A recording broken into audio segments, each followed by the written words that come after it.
Washington. Yes, I'm not even going to try and begin to guess why my phone was using. Actually, I do know why. Joanna and I did an Instagram uptown, and my iPhone overheated and went down in the middle of the Instagram, which is a pity because it was a really good recording.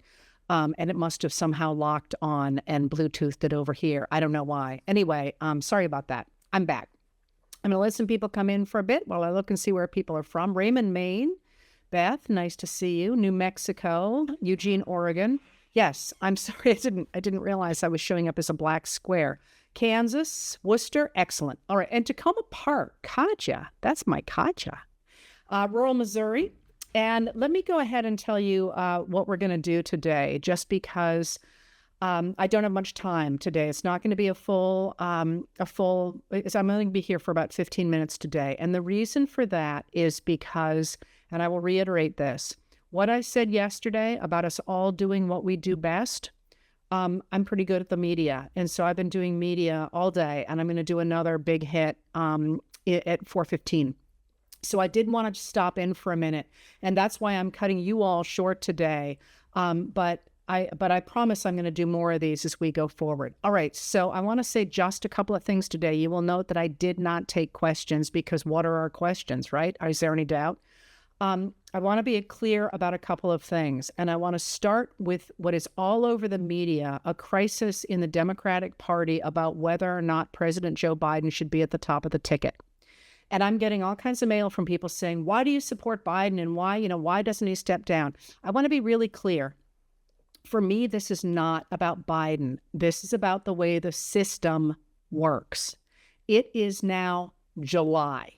There is an election in November. Right now, the entire ground game, the money, the offices, the staffing, everything is Biden. And if we try and switch that now, what that will mean is absolutely utter chaos, first of all. And second of all, people keep forgetting that the reason that Biden and Harris are at the top of that ticket is because they are the two people who can nail together the demographic the Democrats need in 2020 or 2024. It was 2020 as well, but 2024. So looking at it systemically, that's what's going on there. And my other piece of that is that, I have spent time within the last 6 weeks with the president. He's fine. But what you are seeing is the media creating its own story. And that is extraordinarily frustrating to me. I think it is completely reasonable to ask about a president's health and about a president's mental capacity and so on. But you will notice they are not doing that about Donald Trump, who has not been able to string a sentence together for at least 5 years, and who is morbidly obese, and who is only 3 years younger than the president. I mean, there are many, aside from policies.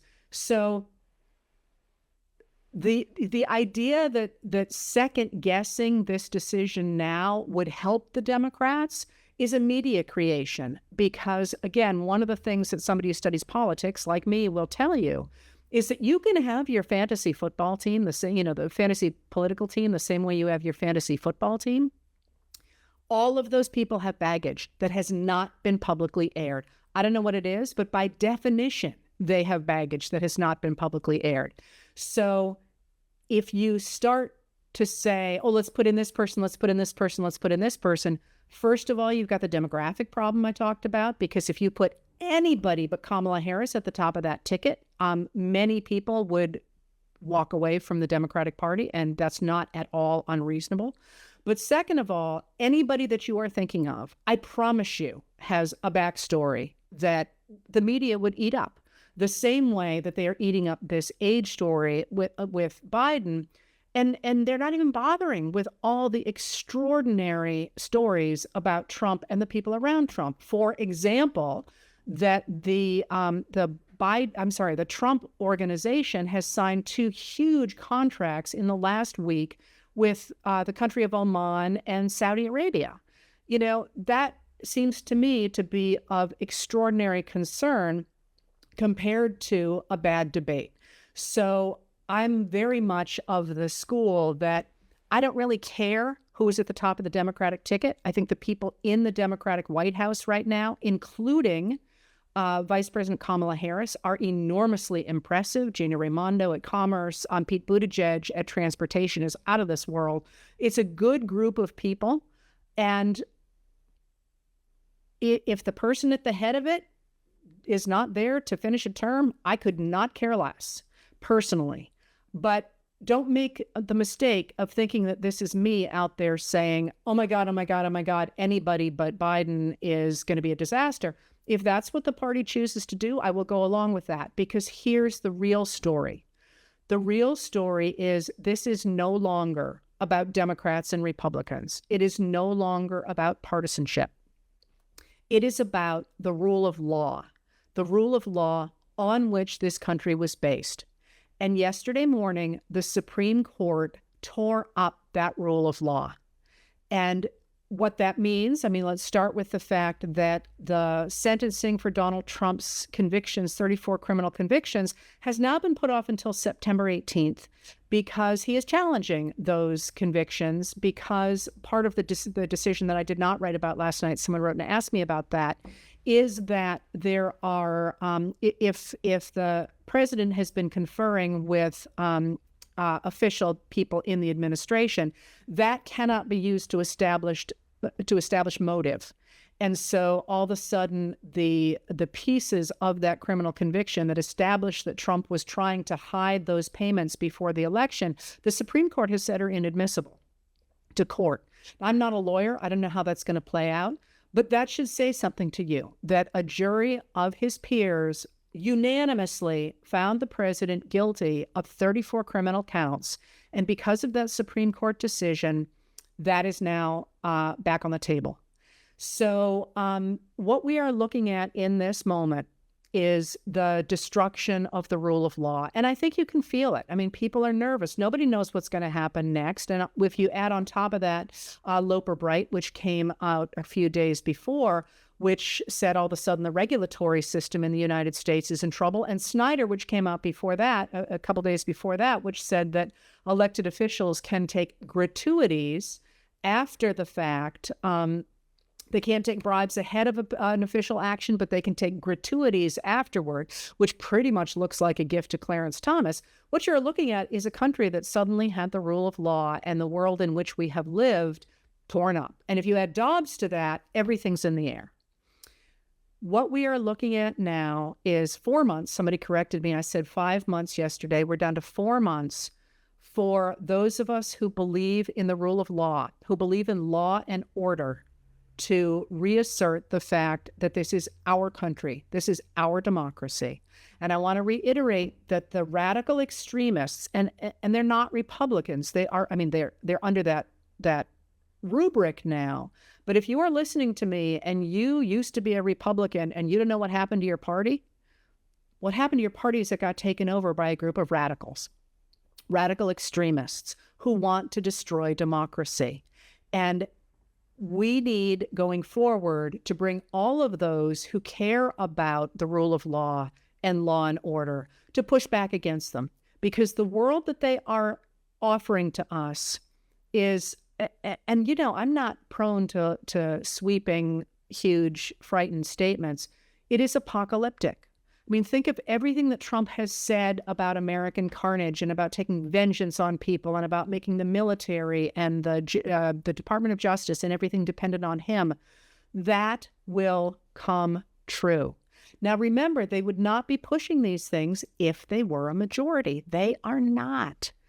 Trump's base is between 27 and 32% of the American population. You can maybe throw on a few more people who are just sexist or xenophobic. They don't like immigrants, but he does not get above 42% of the American people. He just doesn't. That puts more than almost 60% of people on the other side. But what they are trying to do is terrify us, worry us, get us to hide under the beds so that we do not push back.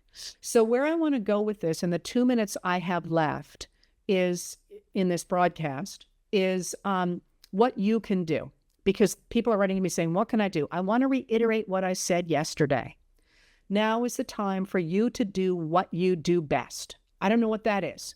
Somebody wrote to me this morning, they're a marketer, said they would get stuff out there. ACEs. Somebody else wrote to me and said, both my spouse and I were in the military. We want to write op-eds for the military papers. Can you help us with that? Of course I can help you with that. But also, so can those of you who are editors. If you are willing to take what you do best and to put it into this cause, that will not only help what happens in the voting in November, it will help people to remember that we are a country that values moderation. We value community. We value caring about each other.